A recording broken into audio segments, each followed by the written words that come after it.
Shalom, selamat pagi anak-anakku sekalian. Salam siswa baru SMA Bekri 2 Kelet.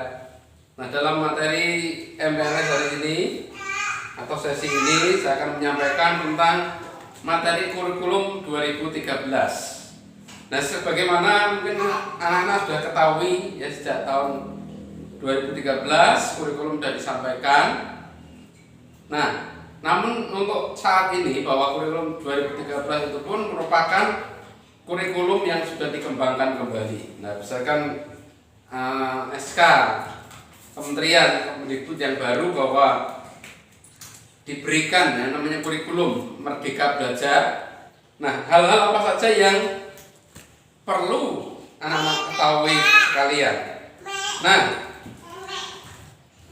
dalam tahap pelaksanaan kurikulum 2013 itu meliputi 3 hal penting. Yang pertama adalah kegiatan pendahuluan, kemudian kegiatan inti, dan terakhir adalah kegiatan penutup.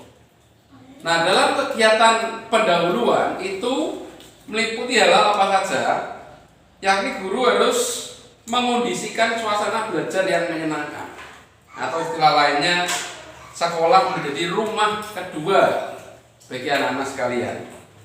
Kemudian guru juga mendiskusikan kompetensi yang sudah dipelajari dan dikembangkan sebelumnya dalam kaitannya dengan kompetensi yang akan dipelajari dan yang akan dikembangkan. Guru juga harus menyampaikan kompetensi belajar atau kompetensi dasar yang akan dicapai dan manfaatnya dalam kehidupan sehari-hari. Guru juga harus menyampaikan garis besar cakupan materi dan kegiatan yang akan dilakukan. Kemudian guru juga menyampaikan lingkup dan teknik penilaian yang akan digunakan. Itu adalah bagian dari kegiatan pendahuluan.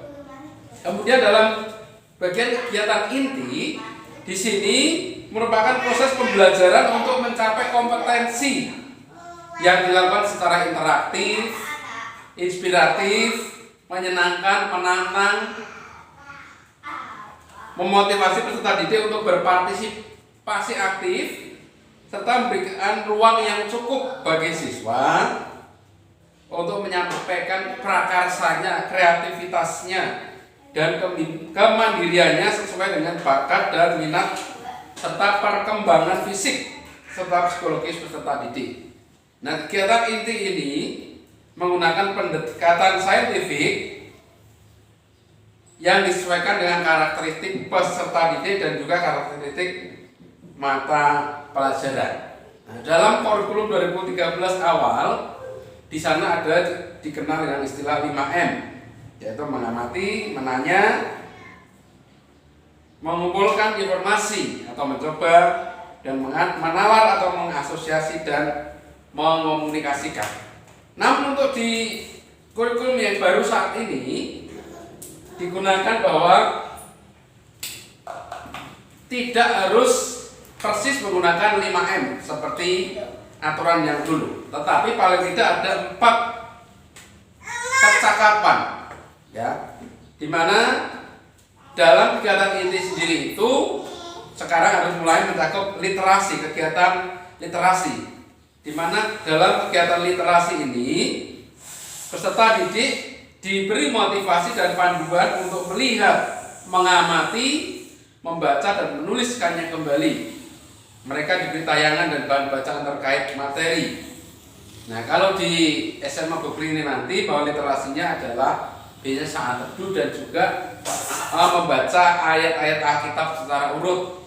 Nanti bahan dan materi akan diberikan per minggu, ya. Karena setiap hari Selasa, Rabu dan Kamis itu adalah jadwal literasi.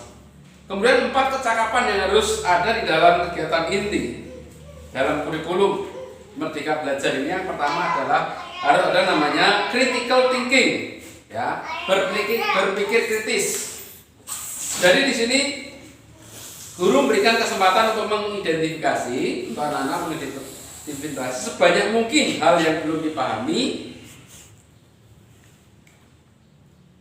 Kemudian dimulai dari pertanyaan faktual sampai ke pertanyaan yang bersifat hipotesis, ya.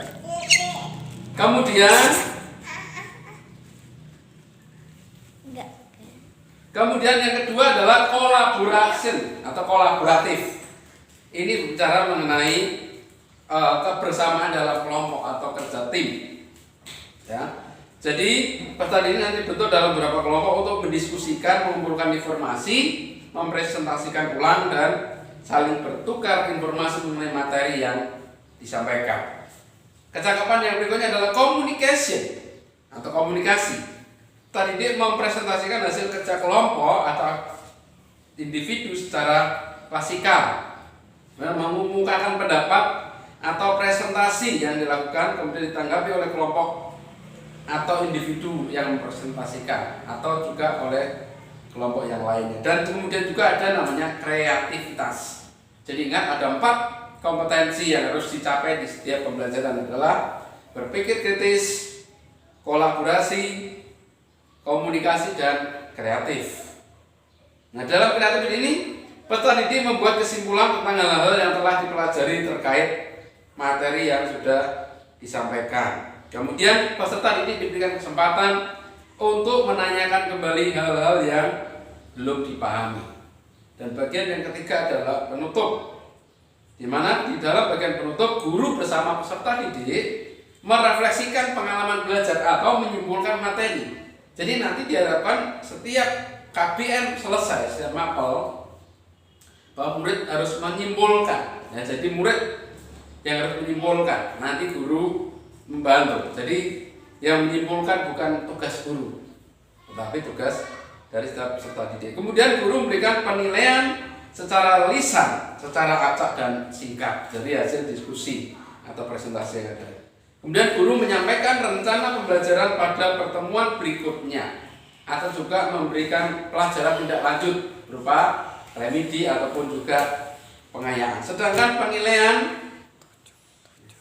penilaiannya itu dinilai sikap, pengetahuan, dan keterampilan. Penilaian sikap terdiri dari observasi, jurnal, kemudian penilaian diri setiap peserta didik dan penilaian antar teman. Kemudian pengetahuan ada lembar kerja siswa, ada tes tertulis, ada tes lisan, dan keterampilan terdiri dari kinerja, observasi, diskusi, portofolio, dan produk. Nah, selain 3 hal itu, bahwa pembelajaran atau kurikulum harus didukung dengan adanya daya dukung dari sekolah, yaitu adanya sarana dan prasarana. Nah, sarana itu apa saja? Yaitu perabot, peralatan pendidikan, media pendidikan, buku dan sumber belajar lainnya, bahan habis pakai, dan sumber-sumber lain, perlengkapan lain yang diperlukan. Kemudian juga ada prasarana. Apa saja prasarananya?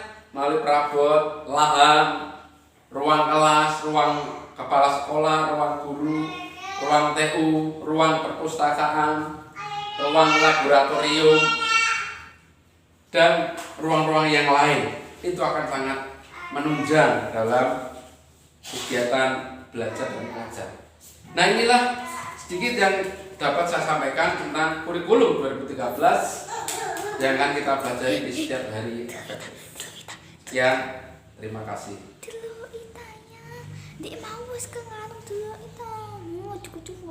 Habis. Ayo ikut teka di.